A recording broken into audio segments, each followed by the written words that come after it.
that seems to be in contradiction with on the other side, where it says, well, the council's got no option but to do business with Cardi. So I'd like all that explained, please.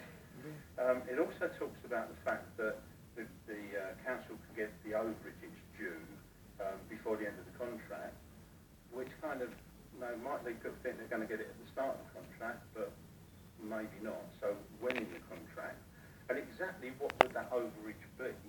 Because just as a layman, it would appear to me that property values, seafronts have become very popular, Ramsgate's become quite fashionable. I would have thought the value of that site now was much higher than it was, that the apartments could be sold for a lot more money, and therefore the council should be looking to get more out of the new contract than out of the old one. So I'd like to know how much that's likely to be. If I go back to the original report that went to Cabinet, there's a lot of things in here that are said, but they're not very specific. Now, I appreciate that some of the answers that I might want might not be for public consumption, so I don't know how that will get handled. But it talks in section 5 of the report that came to Cabinet that Stratton Parker have advised that the site is worth a significant amount of money. Well, I'd quite like to know what that significant amount of money is, because I think that's quite germane. Question 5, section 5.4 on here as well.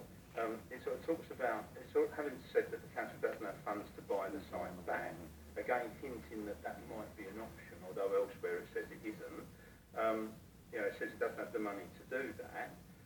But then 5.4 says, but the council's got to secure the best financial value for the site. So my question around that would be, why are we not looking to see whether there is an alternative to just giving the contract to Cardi's? Because even if there was a significant price that the council may have to pay SFP or their successors, if the values have gone up significantly, it may still be worthwhile another developer actually stepping in to take over that particular site. Now, if that was the case, one presumes that the council could do some kind of back-to-back deal with that person. The experience of Manston suggests that these kind of deals can be done, and we're not talking about CPO here, but some kind of arrangement whereby somebody else's money is used in the transaction so that somebody else could actually come in there. And I just wonder, it says here, well, it's quite likely that we're going to get the same development. But do we know that? I mean, might it be that somebody else might want to look at that? Or indeed, might it be that the people of Ramsgate might like to see something totally different on there? Yeah, the council have a duty to actually investigate what it might be that they might be interested in. Again, I make a point of Cabinet, and I'll make it again. If I use the contrast this with the situation that pertained over Manston, where Manston was concerned, a company actually approached this council with a proposal to look at doing a back-to-back deal with the CPO.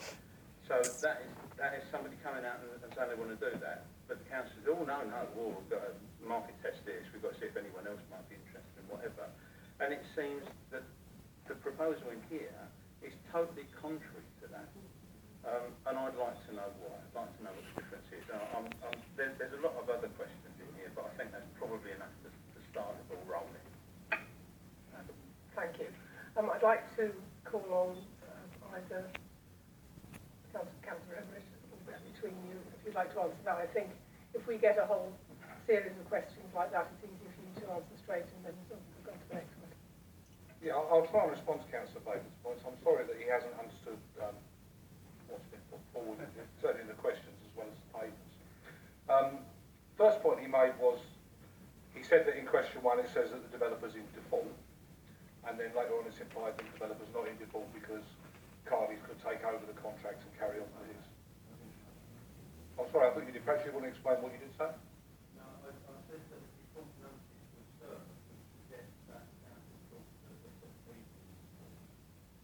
My point was that if they are, then if they have got something, that company, it's still in default. I'm so really concerned that how is it that we think that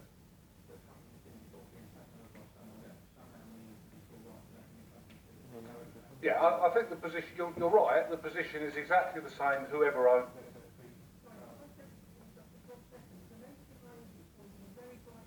Oh, is it? Sorry.